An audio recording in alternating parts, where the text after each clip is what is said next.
robiť. To je drama dneska, že? Ježišmaria. To je drama dneska. To budú zaslúžené ryby.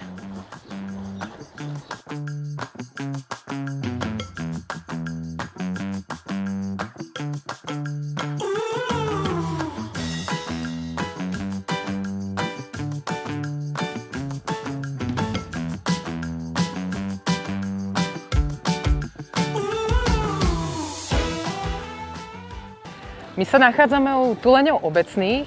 Jedná sa o najrozšírenejšie púšťonožce na svete. Oni vyzerajú dosť exoticky, ale v skutočnosti je pravda to, že nemuseli by sme ísť za nimi ani ďaleko. Stačilo by prekročiť hranice Poľska alebo Nemecka a na pobreží by sme boli schopní ich už pozorovať. Okrem teda toho pobrežia Nemecka a Poľska by sme ich našli aj okolo Veľkej Británie a takisto obývajú aj východnú a západnú časť alebo pobrežia okolo Spojených štátov a Kanady. Čo sa týka potravy, tak či už v zoologických záhradách, ale aj v prírode sa jedná o morské ryby. My tu v Zoo Jihlava ich krmíme či už makrelami, sleďami, najradšej majú huňáčky, ale tie teda dostávajú príležitostne. No a v prírode si svoju potravu doplňajú ešte rôznymi druhmi koríšov, prípadne môžu uloviť aj nejaké medúzy a tak podobne. Sú síce zaznamenané aj prípady, že ulovili nejakého vtáka, ale to je skôr výnimočné a ťažko povedať, prečo sa tak stalo, či mali veľký hlad, alebo prečo sa takto rozhodli. Tej potravy denne sporiadajú za taký jeden veľký kýbel. V zimnom období je to kľudne okolo tých 10-12 kg na všetkých troch. V lete jedávajú o čosi menej, tam dostávajú tých rýb okolo 8 kg. Čo je dôležité, že tá potrava musia byť naozaj morské ryby, nie je možné nahradiť to nejakými sladkovodnými rybami.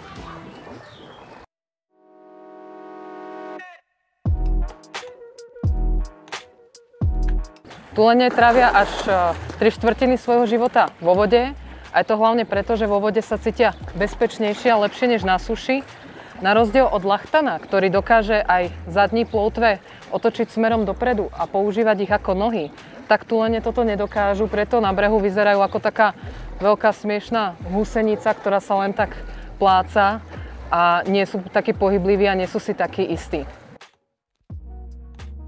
Vo vode by sa im teda nemohli rovnať ani najlepší plavci. Oni sa za svojou potravou potápajú do hĺbky väčšinou okolo 200 metrov na nejaké 3-4 minúty, kedy si ulovia tie ryby a vracajú sa potom na hladinu, ale sú zaznamenané prípady, kedy sa tieto tulene úplne bez problémov dokážu ponoriť až do hĺbky pol kilometra, no a dokážu tam stráviť pokojne 20 až 30 minút. Tu v zoologickej záhrade máme dve samice, Taminu a Lily, ktoré pochádzajú z Nemecka a ten najtmavší, to je samec, ten sa volá Robbie, ten k nám prišiel zo zoologickej záhrady Ústí nad Labem. To, že je tmavý, tak to nie je preto, že je to samec, ale oni sú vo svojom sfarbení veľmi variabilní, od nejakej svetlo takej oceľovej farby až kľudne po takúto tmavú čiernu, ako môžeme vidieť u Robbieho. No a typické sú pre ne také krúžky alebo bodky a pre každého toho tuleňa sú jedinečné. To, že žijú v takomto zoskupení, nie je nič nezvyčajné, pretože u tuleňov nie je daná úplná hierarchia, ale žijú v takých menších skupinách, kde býva práve jeden samec a niekoľko samíc a ten si ich bráni, pokiaľ by tam chcel prísť iný samec. Inak sú veľmi šikovní, sú veľmi učenliví a veľmi dobre sa s nimi aj spolupracuje, pretože naozaj napriek tomu, že na tom brehu nie sú tak pohybliví ako napríklad lachtan, tak dokážu krásne s tým chovateľom alebo ošetrovateľom spolupracovať. Ono, keď nám vyjde na breh, tak sa môžete pozrieť, že na rozdiel od lachtana vidno na predných putvách drápy. Robi nám to teraz môže krásne ukázať. No a na rozdiel od lachtana ich má aj osrstené. A čo sa týka ešte nejakých rozmerov, tak tie dospelé tulene mávajú okolo 70 až 140 kg. Tí samci bývajú väčší, dorastajú do dĺžky do tých 2 metrov, dáva sa najväčšia dĺžka do zhruba 190 cm, takže nejakých 140 až 190 cm. No a dožívajú sa okolo 25 až 30 rokov tie tulene. čo je zaujímavé, že sú perfektne prispôsobení na život vo vode, nielen takým aerodynamickým tvarom alebo aerodynamicky je skôr do vzduchu, ale oni to dokážu perfektne využiť vo vode, ale dokážu úplne hermeticky uzavrieť svoj nos, aby im tam vôbec nenatiekla voda. Majú výrazné fúzy, ktoré im pomáhajú v orientácii, pretože keď sa pohybujú v tej hĺbke aj okolo pol kilometra, tak tam samozrejme toho svetla moc nie je, takže tam by im zrak bol viac menej k ničomu, ale dokážu tam perfektne vďaka tým hmatovým fúzom, ktoré sú veľmi citlivé, sa zorientovať. Čo sa týka toho, aby v tej vode vydržali, tak sú veľmi dobre osrstení. Sice nie je to tak ako napríklad u vidry, pretože taká vidra má na 1 cm štvorcovom zhruba toľko srsti, ako má bežný človek na hlave. A tu len to tak nemá, takže tu len si musí spraviť dobrú podkožnú zásobu, aby vydržal. Tá srst sa v minulosti aj využívala na to, že keby sme takto po nej prešli, tak z tejto strany úplne hladká a do protismeru by nám to zadrhávalo. No a preto sa používali aj kedysi tzv. Tulenie pásy na lyže, pretože tým pádom tie lyže neklouzali a perfektne držali. Čo sa týka mláďa, tá samica je v březi zhruba 11 mesiacov a rodí sa jedno mláďa.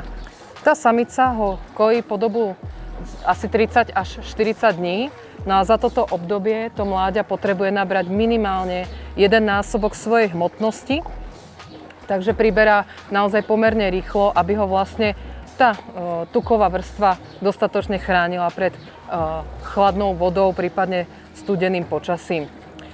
Oni vo vode aj spávajú, to je také zaujímavé, vyzerajú ako také plávajúce bojky, pretože spia v zvislej polohe, hlava je nad hladinou a naozaj tam tak poplavujú a tak spia.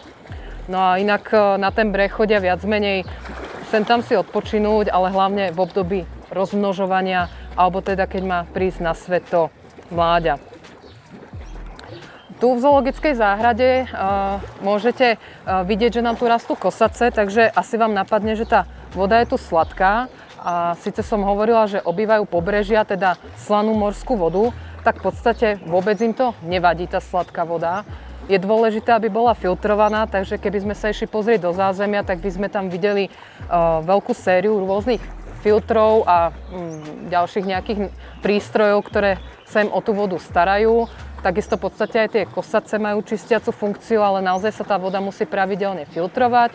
No a naše tulene ešte dostávajú aj špeciálne vitamíny, pretože pokiaľ by sme vlastne tú vodu nefiltrovali a nedodávali by sme im vitamíny, tak by mohli mať problém napríklad so zrakom, ale takýmto spôsobom im to vlastne vôbec problém nerobí. Čo sa týka ohrozenia, tak môžeme povedať, že prakticky ako u všetkých zvierat je to viac menej človek. Oni teda často bývali lovení na tú kožušinu, dneska už je to asi menej, ale bývali lovení aj pre mäso, no a hlavne človek celkom úspešne znečisťuje oceány, takže to býva taký ten najväčší problém, nielen pre tulene, ale pre všetkých morských obyvateľov, že vlastne vďaka našej činnosti tam sa menia tie podmienky a už to nie je také jednoduché, aby tam žili.